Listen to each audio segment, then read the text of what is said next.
Ma petite amie a rompu avec moi après que ses collègues lui ont dit que je n'étais pas de son niveau. 5 heures plus tard, elle regrette tout et me supplie de lui donner une seconde chance. J'ai 28 ans, je viens d'une petite ville du Midwest, et je garde cette histoire pour moi depuis un moment. Je pense qu'il est temps de tout raconter. Je veux vous parler de mon ex, Amelia, et de la façon dont les choses se sont effondrées entre nous. Tout a commencé au lycée, alors laissez-moi vous y ramener. Amelia et moi nous sommes rencontrés en seconde. Elle n'était pas du genre bruyante ou en quête d'attention comme beaucoup d'autres filles de notre classe. Elle était plutôt du style calme, réservé, mais une fois lancée dans une conversation, elle s'illuminait, comme si elle avait 1000 rêves en tête qui voulaient tous sortir en même temps. Elle voulait travailler dans l'édition et rêvait de vivre dans une grande ville, de travailler avec des livres et peut-être même d'en écrire un jour. Moi, j'étais accro dès le début. De mon côté, je n'étais pas ce qu'on appelle ambitieux à l'époque. Je ne ratais pas mes cours, mais je n'avais pas non plus ma vie toute tracée comme Amelia. J'étais le gars qui réparait toujours tout. Si quelque chose cassait en cours de techno, c'est moi que le prof appelait. Si les parents d'un ami avaient un robinet qui fuyait, j'arrivais avec ma clé à molette. Dès la première, j'ai compris que je pouvais en faire un business. Alors que les autres pensaient au bal de promo ou au SAT, moi je montais une petite entreprise de plomberie. En terminale, Amelia et moi étions inséparables. On est allés ensemble au bal, on regardait des comédies romantiques nulles dans le sous-sol de mes parents, et on passait des heures à parler de notre avenir. Je ne sais pas comment l'expliquer, mais ça collait entre nous. Elle était mon premier tout. Premier baiser, premier amour, premier vrai chagrin. Mais on y reviendra. Amelia a été acceptée dans une université prestigieuse, et je n'aurais pas pu être plus fier. Je me souviens encore du jour où elle a reçu sa lettre d'admission. Elle a couru chez moi en brandissant l'enveloppe comme si c'était un ticket en or. Je l'ai serrée si fort que j'ai cru la casser. C'était ça, Amelia. Toujours viser haut, toujours se dépasser.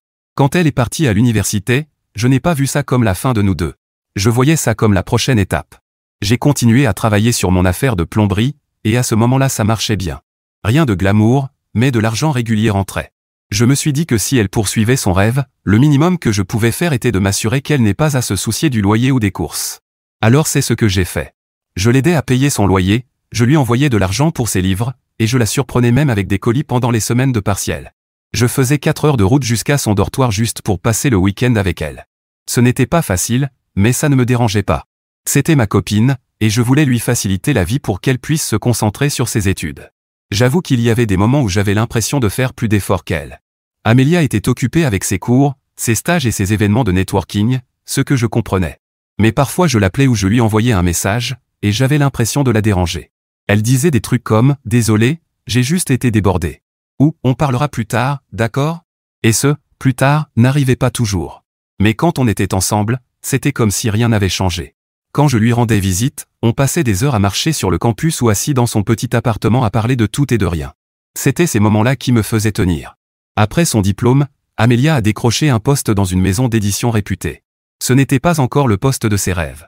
Elle n'éditait pas de best-seller et n'écrivait pas son propre livre. Mais c'était un début. Elle était excitée, et moi aussi pour elle. Je me disais, on a traversé le plus dur. Maintenant, il est temps de construire notre avenir. De mon côté, mon entreprise de plomberie marchait mieux que jamais. J'avais agrandi l'équipe, embauché quelques gars pour m'aider, et je pensais même à ouvrir un deuxième établissement. J'étais fier de ce que j'avais bâti, même si ce n'était pas le genre de boulot avec un titre prestigieux ou un bureau d'angle. Amelia aimait plaisanter, tu es le PDG des tuyaux, et j'adorais qu'elle ait cet humour. Pendant un temps, tout allait bien. Je continuais à la soutenir comme toujours. Si elle avait besoin d'aide pour quoi que ce soit, je lui envoyais de l'argent. Si elle avait un gros projet au travail, j'arrivais avec son plat préféré pour qu'elle n'ait pas à cuisiner. Le week-end, on faisait des petites escapades où on restait à la maison à regarder nos séries du moment. Ce n'était pas parfait, mais ça marchait. Mais il y avait des signes que les choses n'étaient pas aussi solides que je le croyais. Son travail semblait prendre toute la place. Elle aimait ce qu'elle faisait, mais on aurait dit qu'elle essayait toujours de prouver quelque chose à son patron, à ses collègues, peut-être même à elle-même. J'essayais de la convaincre de ralentir, de souffler un peu, mais elle me disait, tu ne comprends pas. Dans ce milieu, il faut toujours se battre. J'essayais d'être compréhensif, mais parfois j'avais l'impression qu'on s'éloignait. Je ne voulais pas l'admettre. Je me disais que tous les couples traversent des passages difficiles et qu'on finirait par surmonter le nôtre aussi. Après tout, on était ensemble depuis le lycée. Si quelqu'un pouvait y arriver, c'était nous. Du moins, c'est ce que je croyais, jusqu'à ce que Lise débarque. Lise était une collègue d'Amelia, et au début elle avait l'air sympa. Amelia parlait d'elle de temps en temps, Lise est jalouse que tu sois si attentionnée, ou encore Lise trouve ça mignon que tu m'apportes à déjeuner au bureau quand je suis trop occupé pour sortir. Je n'y voyais rien de spécial. C'est normal de parler de sa relation au travail, non ? Mais Lise ne faisait pas que parler. Elle semait des graines. La première fois que j'ai senti quelque chose d'étrange, c'est quand Amélia m'a raconté une conversation banale qu'elles avaient eue à la pause déjeuner. Apparemment, Lise lui avait dit « Tu as tellement de chance que ton copain te soutienne dans tes rêves. » La plupart des gars se sentiraient menacés par une femme ambitieuse. Ça sonnait comme un compliment, non? Mais Amélia a ajouté « Elle a dit que la plupart des gars comme ça sont en fait contrôlants en secret. Elle m'a demandé si tu utilisais l'argent comme moyen de pression. » J'ai rigolé à l'époque, parce que c'était absurde. Jamais je n'avais fait en sorte qu'Amélia se sente redevable. Au contraire, je l'avais toujours encouragée à se concentrer sur elle-même et à me laisser gérer les factures. Mais je voyais bien que ça avait fait son chemin dans son esprit, parce qu'elle a commencé à insister pour payer de petites choses ici et là, comme le café ou l'essence quand on partait en week-end. Ce n'était pas grave en soi, mais j'avais l'impression que la dynamique entre nous changeait. Puis sont venues les critiques. Lise trouvait toujours quelque chose de négatif dans ce que je faisais, peu importe à quel point c'était attentionné. Un jour, je suis allé surprendre Amélia à son travail avec ses sushis préférés parce qu'elle avait dit qu'elle sautait son déjeuner pour finir un projet. Elle m'a remercié par message plus tard, mais elle a ajouté « Lise a dit que c'était gentil, mais elle trouve bizarre que tu ne m'aies pas demandé ce que je voulais d'abord. » J'étais perplexe. Je lui avais apporté exactement la commande qu'elle prenait toujours dans son resto préféré. Pourquoi aurais-je dû demander? Une autre fois, on est sorti dîner pour fêter sa première promotion. On passait une super soirée, jusqu'à ce qu'elle me dise « Lise pense que tu aurais dû me laisser choisir l'endroit. Elle dit que tu prends toujours le contrôle des choses. » J'avais choisi ce restaurant parce qu'Amélia voulait y aller depuis des mois. Mais soudain, même une attention pouvait être transformée en défaut. Et Lise n'a pas arrêté là. Elle avait aussi beaucoup à dire sur mon travail. Un soir, alors que je réparais un évier bouché dans l'appartement d'Amélia, elle m'a dit en passant « Lise m'a demandé ce que tu faisais comme boulot aujourd'hui. » Quand je lui ai répondu que tu avais une entreprise de plomberie, elle a dit « Oh, c'est mignon. » Mignon? Avoir une entreprise, ce n'est pas mignon. C'est du travail acharné, et je l'avais bâti de zéro. Mais ce n'était même pas le pire. Amélia a ajouté, elle m'a demandé si je n'aimerais pas que tu fasses quelque chose de plus raffiné, comme dans un bureau ou un truc du genre. Là, ça m'a fait mal. Je savais bien que je n'étais pas un grand PDG, mais j'avais toujours été fier de ce que je faisais. Mon entreprise payait les factures, et c'était du travail honnête. Amélia m'a rassuré, Lise est parfois juste brutale. Ne le prends pas personnellement. Mais je voyais bien que ces paroles commençaient à s'infiltrer dans l'esprit d'Amélia. Amélia a commencé à faire de petites remarques qui ne lui ressemblaient pas. Des choses comme « Tu as déjà pensé à développer ton entreprise pour en faire quelque chose de plus grand ?» Ou encore « Tu as déjà pensé à suivre des cours de gestion d'entreprise ?» En surface, ça sonnait comme de simples questions, mais avec tout ce que Lise disait, ça me paraissait lourd de sous-entendus. Et ce n'était pas seulement les remarques. Lise avait cette manière de s'immiscer dans nos vies, même quand je n'étais pas là. Par exemple, Amélia m'a parlé d'un événement de travail où tout le monde avait amené son partenaire. Je n'ai pas pu y aller parce que j'avais un appel d'urgence d'un client régulier dont le sous-sol était inondé. Quand Amélia a expliqué pourquoi je n'étais pas là, Lise a dit « Tu vois. C'est ça, le problème avec les mecs comme lui. Leur travail passe toujours en premier. » Amélia m'a dit qu'elle m'avait défendu, mais la graine était plantée. Plus tard, elle m'a demandé « Tu crois que tu devras toujours gérer des urgences comme ça? Et quand on aura des enfants un jour, qu'est-ce qui se passera ?» Le poison de Lise n'était pas seulement dans ses paroles, mais dans la manière dont elle se posait en amie avisée qui savait mieux que tout le monde. Chaque fois qu'Amélia et moi avions un désaccord, Lise arrivait avec ses opinions non sollicitées. Si j'oubliais de répondre à un message tout de suite, Lise disait « C'est un red flag. » La communication, c'est tellement important. Si j'organisais une surprise, Lise demandait « Tu n'aimerais pas qu'il te demande ton avis plus souvent ?» On aurait dit qu'elle ne supportait pas l'idée que nous soyons heureux. L'un des moments les plus flagrants a été quand j'ai aidé Amélia à déménager dans un nouvel appartement. J'y ai passé tout le week-end à porter des meubles, monter des étagères et réparer des petites choses. Amélia m'a remercié, mais plus tard elle a ajouté « Lise a dit que c'est super que tu sois bricoleur, mais elle trouve ça bizarre que tu n'aies pas engagé de déménageur. Elle dit que ce n'est pas la peine de risquer ton dos pour quelques cartons. » J'étais sidéré. Qui critique quelqu'un pour avoir aidé sa petite amie à déménager? Ce qui m'a vraiment touché, c'est qu'Amélia a commencé à se remettre en question, ainsi que notre couple. Elle disait des choses comme « Tu ne trouves pas qu'on est trop différents ?» Ou encore, Lise dit que des relations comme la nôtre ne durent jamais longtemps. Je la rassurais toujours, en lui rappelant tout ce que nous avions construit ensemble. Mais plus j'essayais de nous maintenir à flot, plus Lise semblait nous tirer vers le bas. Je n'arrive toujours pas à croire à quel point Lise avait du pouvoir sur notre relation. À l'époque, je ne voulais pas croire que quelqu'un puisse être aussi volontairement destructeur. Mais Lise n'était pas juste une collègue un peu trop franche. C'était un serpent dans l'herbe, et je n'ai pas compris à quel point c'était grave avant qu'il ne soit trop tard. Puis est arrivée la grande soirée. J'avais tout prévu. Cette nuit-là devait être le début d'un nouveau chapitre pour moi et Amélia, la femme avec qui je pensais passer le reste de ma vie. Mais au lieu de ça, ce fut la nuit où tout s'est effondré. Nous sortions ensemble depuis presque 10 ans, depuis le lycée. Malgré les hauts et les bas, je n'avais jamais douté de ce que nous avions. Alors j'ai décidé qu'il était temps de passer à l'étape suivante. Je pensais que ça rassurerait Amélia, après toutes ces insécurités. J'avais acheté la bague un mois auparavant. Elle n'était pas tapa accent graveleuil ni exagérée, mais elle était pleine de sens. J'avais fait en sorte qu'elle soit conçue comme je le voulais, avec nos 2 pierres de naissance formant un cœur au centre et de petits diamants autour. Il y avait même de la place pour ajouter des pierres plus tard, pour quand nous aurions des enfants. J'avais aussi fait fabriquer une boîte spéciale avec 2 boutons, un qui s'allumait en « oui » et un en « non ». C'était kitsch, bien sûr, mais ça nous ressemblait. Je voulais qu'elle voie à quel point j'avais réfléchi, à quel point j'avais planifié notre avenir. Ce soir-là, je suis allé la chercher pour dîner dans un petit restaurant italien dont elle avait parlé. J'avais réservé une table tranquille dans un coin, pensant que ce serait l'endroit parfait pour la demande. J'avais répété mon discours une centaine de fois dans ma tête. La soirée avait bien commencé. Elle était magnifique comme toujours, dans une robe émeraude qui faisait ressortir la couleur de ses yeux. On a parlé de son travail et de mon entreprise, et pendant un moment j'ai eu l'impression de retrouver notre complicité. Mais il y avait quelque chose de différent chez elle. Elle était plus silencieuse que d'habitude, presque distraite, comme si son esprit était ailleurs. Au milieu du repas, j'ai glissé ma main dans ma poche pour saisir la petite boîte. J'avais les paumes moites, le cœur battant à tout rompre. J'étais sur le point de la sortir quand elle a raclé sa gorge et dit « Il faut que je te parle de quelque chose ». Je me suis figé, la main toujours dans ma poche. « Bien sûr », ai-je dit, en essayant de garder une voix calme. Elle a baissé les yeux vers son assiette, sans me regarder, et a dit « J'ai beaucoup réfléchi à nous dernièrement, et je pense qu'on a besoin de faire une pause. » Je suis resté là, sous le choc. Une pause? D'où ça sortait? Qu'est-ce que tu veux dire par une pause? Ai-je demandé. Elle a enfin levé les yeux, déjà embuée de larmes. Je ne sais pas si ça marche encore. J'ai l'impression qu'on s'éloigne, et j'ai besoin de temps pour savoir ce que je veux. Elle a hésité. Lise dit qu'on est mal assorti. Elle pense que je me retiens. Ces mots m'ont frappé comme un coup de poing en pleine poitrine. Pendant un instant, je n'ai même pas pu parler. C'était la femme avec qui j'avais passé la moitié de ma vie, la femme à qui je comptais demander sa main ce soir-là. Et maintenant, elle me disait qu'elle ne savait plus si elle me voulait? J'ai pris une grande inspiration et sorti la boîte de ma poche. Je ne l'ai pas ouverte, je l'ai juste posée sur la table et je l'ai regardée. Tu vois ça? Ai-je dit, d'une voix calme mais ferme. Ses yeux se sont écarquillés en réalisant ce que c'était. C'est. Oui, ai-je dit. C'est la bague que j'allais te donner ce soir. J'allais te demander de m'épouser, Amélia, de passer ta vie avec moi. Mais maintenant, j'ai secoué la tête. Tu ne la mérites pas. Elle a commencé à dire quelque chose, mais j'ai levé la main pour l'arrêter. Non. Laisse-moi finir. J'ai passé des années à te soutenir, à croire en toi et à bâtir un avenir pour nous. Et voilà comment tu me remercies?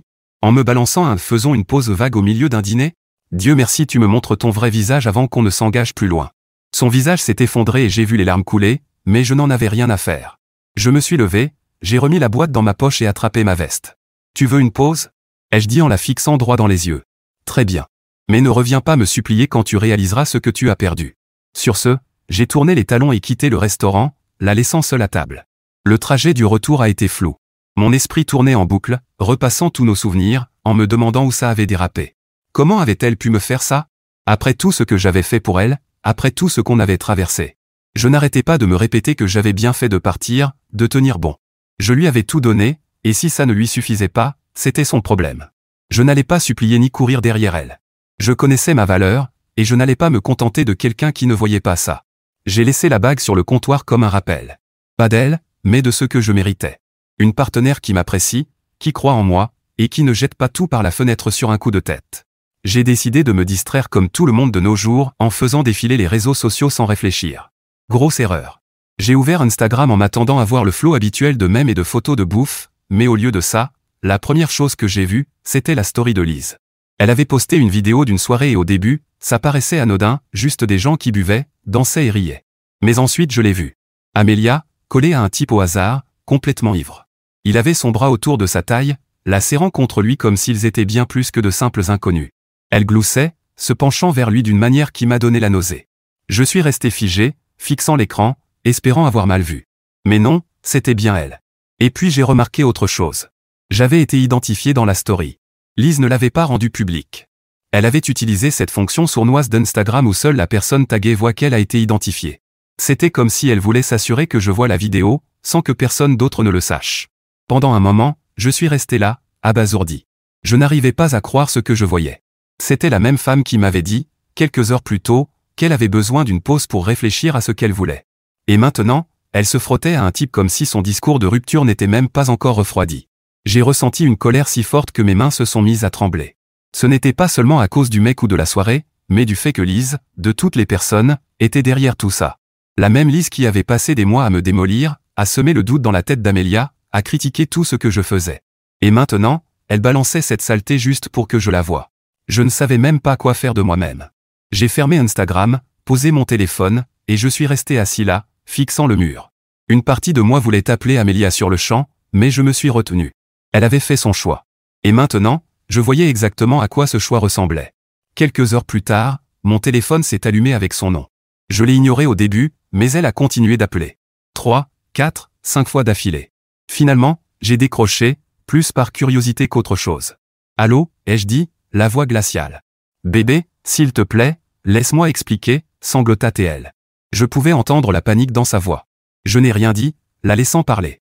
Je ne savais pas que Lise allait poster ça, pleura-t-elle. C'était une erreur. J'ai éclaté d'un rire amer. Une erreur? Tu t'es accroché à un type au hasard juste après m'avoir largué. Ce n'est pas une erreur, Amélia. C'est un choix. Un choix très délibéré. Ce n'était pas comme ça, supplia-t-elle. J'étais saoul et Lise me l'a présenté. Je ne savais même pas ce qui se passait jusqu'à. Jusqu'à quoi, les jeux coupés. Jusqu'à ce que Lise décide de filmer ça pour que je le voie? Tu veux que je croie que tu ne savais pas ce que tu faisais? Elle m'a manipulé, dit Amélia, la voix brisée. L'entendre essayer de rejeter la faute m'a rendu encore plus furieux. Tu veux blâmer Lise maintenant? Très bien. Mais c'est toi qui as laissé faire. C'est toi qui as décidé que la meilleure façon de réfléchir à ce que tu voulais, c'était de te coller à un inconnu. Ça, c'est sur toi, Amélia, pas sur Lise. Un silence pesa à l'autre bout du fil. Pendant un moment, j'ai cru qu'elle avait raccroché, mais puis je l'ai entendue renifler. Je suis désolé, murmura-t-elle. J'ai été stupide et Non, les jeux interrompus. Ne t'excuse pas. Tu n'as pas le droit de pleurer et de dire que tu es désolé alors que tu savais très bien ce que tu faisais. Tu as fait ton lit. Maintenant, tu couches. Elle a commencé à dire autre chose, mais je n'en avais rien à faire. J'ai raccroché et bloqué son numéro. Je n'étais pas d'humeur à entendre ses excuses. Chaque fois que je repensais à sa voix, à la façon dont elle essayait de se poser en victime, j'avais la nausée. Je ne pouvais même pas en vouloir au gars dans la story de Lise. Il ne me devait rien. Mais Amélia? C'était censé être ma partenaire, mon allié pour la vie. La voir agir comme si notre relation ne comptait pour rien a été le coup de grâce. Le lendemain matin, je me suis réveillé avec un flot de textos et d'appels manqués de nos amis communs. J'imagine qu'Amélia leur avait raconté ce qui s'était passé, ou peut-être que la story de Lise avait circulé. Quoi qu'il en soit, je n'étais pas d'humeur à me justifier. J'ai juste envoyé un message global à quelques amis proches pour leur dire que j'allais bien mais que j'avais besoin d'espace. Ce n'était pas mon boulot de gérer l'opinion des autres sur la situation. J'étais vidé et je voulais juste me concentrer sur l'avenir. Alors voilà où j'en suis. Est-ce que l'un de vous a déjà traversé quelque chose comme ça?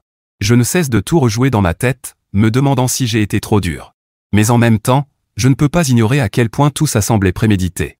Amélia a laissé Lise semer le doute, s'immiscer dans notre couple, puis a agi comme si elle n'avait aucun contrôle dans l'histoire. Et Lise? Comment des gens comme elle peuvent-ils même exister? Qui se donne la peine de saboter la vie de quelqu'un d'autre juste pour s'amuser? Je ne sais pas quelle est la prochaine étape. Une partie de moi pense que couper les deux de ma vie complètement est la seule façon de préserver ma santé mentale. Est-ce que j'ai tort d'être aussi froid? Ou est-ce simplement ce qui arrive quand les gens te montrent qui ils sont vraiment? J'aimerais avoir vos avis, et je vous tiendrai au courant si quelque chose change dans les prochains jours. Mise à jour 1. Salut, Reddit. D'abord, je veux remercier tout le monde pour les conseils, le soutien, et oui, même les commentaires sarcastiques sur mon dernier post. Quelqu'un a écrit un truc du genre, mec, Lise a l'air de passer un casting pour la pire collègue des États-Unis. Et franchement, j'ai ri plus fort que je ne l'avais fait depuis des semaines. Vous m'avez aidé à comprendre que je n'étais pas fou de ressentir ce que je ressentais. Alors merci pour ça. Désolé d'avoir mis du temps à revenir. Ces derniers temps ont été compliqués. Entre le boulot, mes sentiments à digérer concernant Amélia, et quelques soucis de santé inattendus, on y reviendra, j'ai été pas mal épuisé. Mais me voilà, alors plongeons dedans. Dans les semaines qui ont suivi la rupture, Amélia a essayé de reprendre contact. Elle envoyait de longs textos d'excuses, disant qu'elle ne savait pas ce qu'elle faisait, et demandant si on pouvait se voir pour en discuter. Au début, je l'ai ignorée, mais elle insistait. Finalement, je lui ai répondu brièvement, « Amélia, j'ai déjà dit tout ce que j'avais à dire. Tu as fait ton choix, et je passe à autre chose. Merci de respecter ça. » Ça aurait dû s'arrêter là, mais ce n'était pas le cas. Elle surgissait de nulle part, liquant de vieilles photos sur Instagram ou essayant de laisser des commentaires du genre « Ce jour me manque ». Je n'ai jamais répondu. J'avais déjà gaspillé assez d'énergie pour quelqu'un qui ne me valorisait pas, et je n'allais pas lui donner la satisfaction d'avoir encore accès à ma vie. Et c'est là que les choses ont pris un tournant.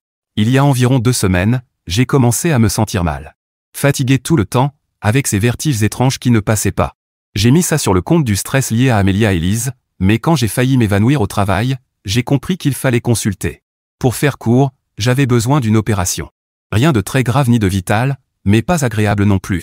Je n'étais pas ravi, mais mes amis et ma famille ont été présents. Mes gars au boulot ont même pris des heures supplémentaires pour que je n'ai pas à stresser pour l'entreprise pendant ma convalescence. L'opération s'est bien passée, et je me suis réveillé groggy mais vivant. J'étais encore dans le gaz quand j'ai remarqué quelqu'un assis à côté de mon lit. Au début, j'ai cru que c'était un ami ou un membre de ma famille. Mais non. C'était Lise. Laissez-moi vous planter le décor, je suis allongé là, dans une de ces affreuses blouses d'hôpital, à peine capable de garder les yeux ouverts, et Lise est assise là comme si elle était ma gardienne. Elle avait cet air inquiet sur le visage, comme si nous étions les meilleurs amis du monde et qu'elle s'était fait un sang d'encre pour moi. « Oh mon Dieu, je suis tellement soulagé que tu ailles bien », a-t-elle dit, se penchant vers moi comme si on formait un couple mignon. J'étais trop dans le gaz pour vraiment comprendre ce qui se passait, mais j'ai quand même réussi à balbutier « Qu'est-ce que tu fais ici ?» Elle m'a adressé un petit sourire doux et a dit « J'ai entendu dire que tu étais à l'hôpital. Je devais m'assurer que tu allais bien. » Devais ? Lise ? La même Lise qui avait passé des mois à essayer de saboter ma relation avec Amélia ? Ouais, bien sûr. Elle a continué à parler, disant des choses comme « Je me sens tellement mal pour tout ce qui est arrivé avec Amélia. Tu ne méritais pas ça. Tu es un type tellement bien. » Elle ne savait pas ce qu'elle avait. C'était comme si elle essayait de réécrire l'histoire, se peignant en amie bienveillante qui avait toujours été de mon côté. À un moment, elle a même tendu la main pour saisir la mienne. Je n'ai pas retiré la mienne, surtout parce que j'étais trop fatigué pour me battre, mais je pouvais sentir les rouages tourner dans sa tête. Lise n'était pas là par souci. Elle était là parce qu'elle voyait une opportunité. Allongée là, à moitié conscient, tout a commencé à s'éclairer. Lise avait tout manigancé depuis le début. Ses petites remarques à Amélia, ses critiques constantes à mon égard, la façon dont elle s'incrustait dans notre relation, tout faisait partie d'un plan tordu. Et maintenant qu'Amélia était hors du tableau, elle essayait de s'immiscer dans ma vie. C'est fou comme les choses deviennent claires quand on est cloué dans un lit d'hôpital, sans rien d'autre à faire que réfléchir. Lise n'était pas juste une mauvaise amie ou une collègue toxique. Elle était manipulatrice, calculatrice et égoïste. Elle ne se souciait ni de moi ni d'Amélia. Elle se souciait uniquement d'obtenir ce qu'elle voulait, peu importe qui elle devait blesser en chemin. Voilà le truc avec les gens comme Lise, ils pensent être plus malins que tout le monde. Ils croient pouvoir manipuler et manigancer pour obtenir ce qu'ils veulent sans que personne ne s'en rende compte. Mais elle m'a sous-estimé. J'ai un plan pour Lise. Je ne vais pas en dire trop pour l'instant parce que je veux que ça se déroule exactement comme je l'ai prévu. Sachez juste qu'une fois complètement rétablie, elle va découvrir ce que ça fait d'être prise à son propre jeu. Alors restez à l'écoute, Reddit. Je vous tiendrai au courant quand le moment sera venu. Disons juste que Lise pourrait regretter d'avoir mis un pied dans cette chambre d'hôpital. Merci encore pour tout votre soutien. Vos conseils m'ont été d'une grande aide. Et honnêtement, lire vos commentaires m'a permis de rester sain d'esprit à travers tout ça. Je reviendrai bientôt avec une autre mise à jour. En attendant, souhaitez-moi un prompt rétablissement. Mise à jour 2. Salut Reddit. D'abord, waouh.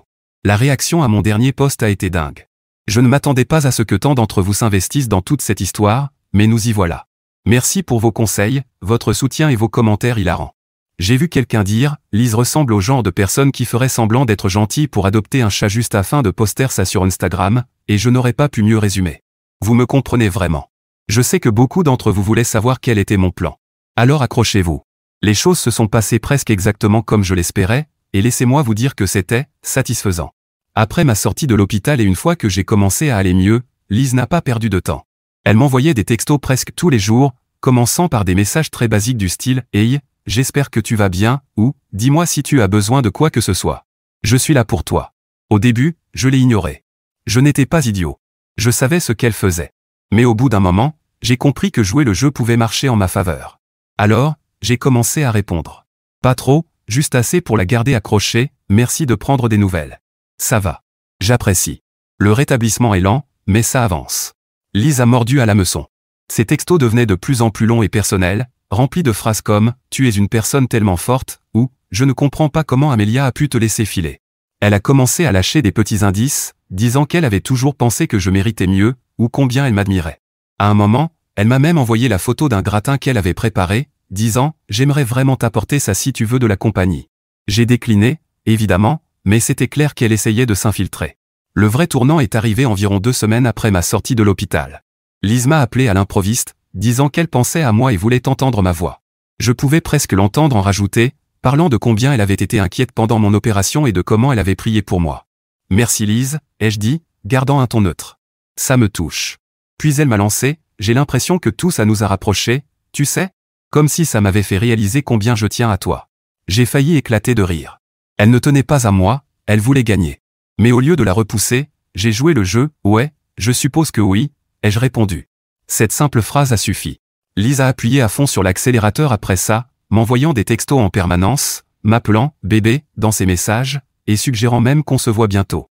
Le truc avec Lise, c'est qu'elle est prévisible. Elle pensait être subtile, mais chacun de ses gestes révélait ses intentions. Ce n'était pas moi qui comptais, c'était son ego. Elle voulait prouver qu'elle pouvait m'avoir. Tout comme elle avait essayé de détruire ce que j'avais avec Amélia. Alors je l'ai laissé croire qu'elle gagnait. J'ai commencé à lui répondre plus souvent, à glisser quelques compliments ici et là, et même à accepter de la voir. À ce stade, je savais qu'elle pensait m'avoir dans la poche. Quand on s'est enfin vu, Lise était littéralement collée à moi. Elle n'arrêtait pas de me toucher le bras, riait à toutes mes blagues, et faisait des allusions sur l'importance de l'honnêteté et de la loyauté dans une relation. C'était franchement fatigant de la voir s'appliquer autant, mais j'ai continué à jouer le rôle. Finalement, les choses ont dégénéré et, oui, on a couché ensemble. Je n'en suis pas fier, mais ça faisait partie du plan. Le lendemain matin, je ne lui ai pas écrit. Ni le jour d'après. Ni celui d'après encore. Lise, bien sûr, a commencé à m'inonder de messages, « Hey, tout va bien ? J'ai fait quelque chose de mal ? On peut parler ?»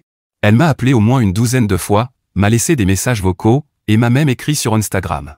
À la fin de la semaine, j'avais une collection entière de textos paniqués et de messages vocaux où elle pleurait presque en disant combien elle tenait à moi. C'est là que j'ai frappé. J'ai fait des captures d'écran de chacun de ces textos, ainsi que de quelques messages vocaux où elle était à deux doigts de sangloter. Puis je les ai tous envoyés à Amélia en un seul lot. Sans explication, sans message. Juste les captures. Une fois envoyées, je les ai toutes les deux bloquées de partout. Je sais que certains d'entre vous vont sûrement penser, « Mec, c'est brutal. » Mais laissez-moi m'expliquer. Lise jouait avec ma vie depuis des mois, détruisant ma relation et manipulant tout le monde autour d'elle. En envoyant ces captures à Amélia, je ne cherchais pas à la récupérer ni à créer du drama. Je voulais juste que la vérité éclate. Amélia devait voir qui était vraiment Lise, et jusqu'où elle était prête à aller pour obtenir ce qu'elle voulait. Je voulais qu'Amélia comprenne ce qu'elle avait sacrifié en jetant notre relation à la poubelle. Et honnêtement, bloquer Lise a été libérateur. J'ai eu l'impression de reprendre le contrôle, de ne plus subir le chaos qu'elle semait. Maintenant, je me contente de regarder les retombées. Lise voulait avoir le pouvoir, et à la place, c'est moi qui ai inversé la situation. Amélia et Lise vont devoir affronter leurs propres conséquences, mais moi, j'ai fini de jouer à leur jeu. Et croyez-moi, Reddit, ce n'est pas la dernière fois que vous entendrez parler de moi.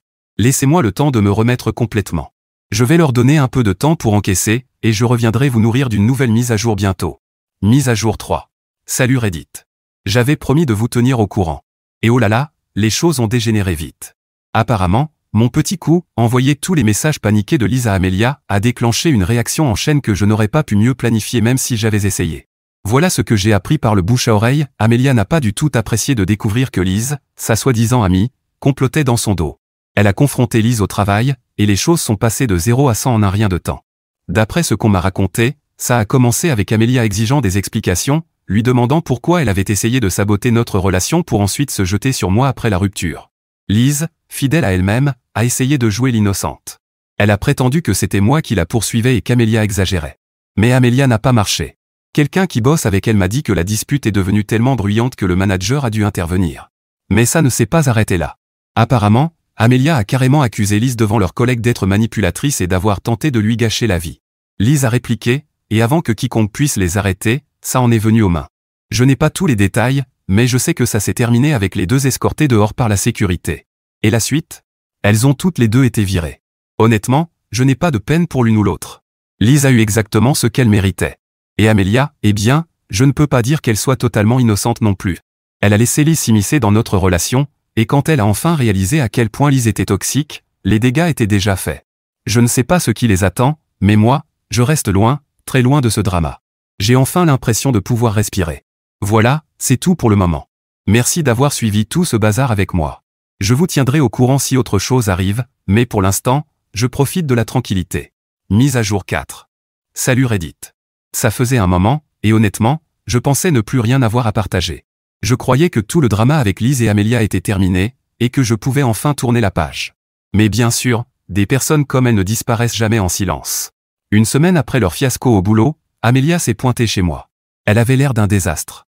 Les yeux gonflés d'avoir pleuré, les cheveux en chignon vite fait, comme si elle n'avait même pas essayé de se rendre présentable. Lise a planté tous ses doutes, a-t-elle dit. Elle m'a fait croire que tu n'étais pas assez bien, mais tout venait d'elle. Je le vois maintenant. S'il te plaît, réparons ça. Je suis resté planté là, à la laisser parler. Je n'étais même plus en colère. J'étais juste fini. Quand elle a enfin arrêté, je lui ai dit, Amélia, je t'ai tout donné et tu as tout jeté. Tu as laissé quelqu'un comme Lise nous détruire, et maintenant tu veux revenir. Je ne peux plus. J'ai tourné la page. Elle a supplié, elle a même pleuré, mais je n'ai pas cédé. Je lui ai souhaité le meilleur et j'ai fermé la porte. Le lendemain, comme par hasard, Lise a tenté sa chance. Elle m'a d'abord envoyé un long message depuis un compte random que je ne reconnaissais pas, disant à quel point elle était désolée et qu'elle avait fait des erreurs, mais qu'elle était prête à tout pour arranger les choses. Je l'ai ignoré, alors elle s'est carrément pointée sans prévenir, tout sourire et fausse douceur. Je sais que j'ai merdé, a-t-elle commencé, mais je sais aussi que tu tiens à moi. On pourrait faire marcher ça. Je le vois maintenant. Je ne l'ai même pas laissé finir. Je l'ai regardé droit dans les yeux et je lui ai dit, vous avez toutes les deux fait vos choix. Maintenant, vivez avec. Puis je suis rentré et j'ai fermé la porte devant son nez. Ce fut la dernière fois que j'ai vu l'une ou l'autre. Depuis, la vie est paisible. Mon entreprise prospère. Je l'ai même agrandie et j'ai embauché plus de monde. Je passe plus de temps avec mes amis et je me concentre sur moi, ce qui était largement en retard. Et oui, j'ai commencé à sortir avec quelqu'un de nouveau. Elle est géniale, terre à accent grave terre, gentille, et surtout, elle m'apprécie pour qui je suis. Elle se fiche que je dirige une entreprise de plomberie au lieu d'avoir un bureau chic dans une grande boîte. Elle est honnête, soutenante, et elle me fait sentir que je suis suffisant, exactement tel que je suis. Quant à Amélia et Lise, aux dernières nouvelles, elles sont toujours toutes les deux au chômage et passent leur temps à se rejeter la faute. Des amis communs disent qu'elles ne se parlent quasiment plus, et quand elles le font, c'est uniquement pour s'insulter. Je mentirais si je disais que je ne trouve pas l'ironie un peu amusante. Elles se sont détruites l'une l'autre en essayant de me détruire, et moi, je m'en suis sorti indemne. S'il y a bien une leçon que j'ai tirée de tout ça, c'est qu'il faut faire attention aux personnes qu'on laisse entrer dans sa vie. Pas seulement sa partenaire, mais aussi leurs amis. Parfois, de mauvaises influences peuvent causer bien plus de dégâts qu'on ne l'imagine. Et pour ceux qui ont traversé quelque chose de similaire, trouvez quelqu'un qui vous valorise pour ce que vous êtes, pas pour ce qu'il pense que vous devriez être. Ne vous contentez pas de quelqu'un qui écoute des personnes comme Lise ou qui laisse les doutes s'installer à cause de l'opinion des autres. Vous méritez mieux que ça. Ma vie est belle maintenant, et j'ai bien l'intention de la garder ainsi. Merci d'avoir suivi cette folle histoire, Reddit. À de meilleurs jours à venir.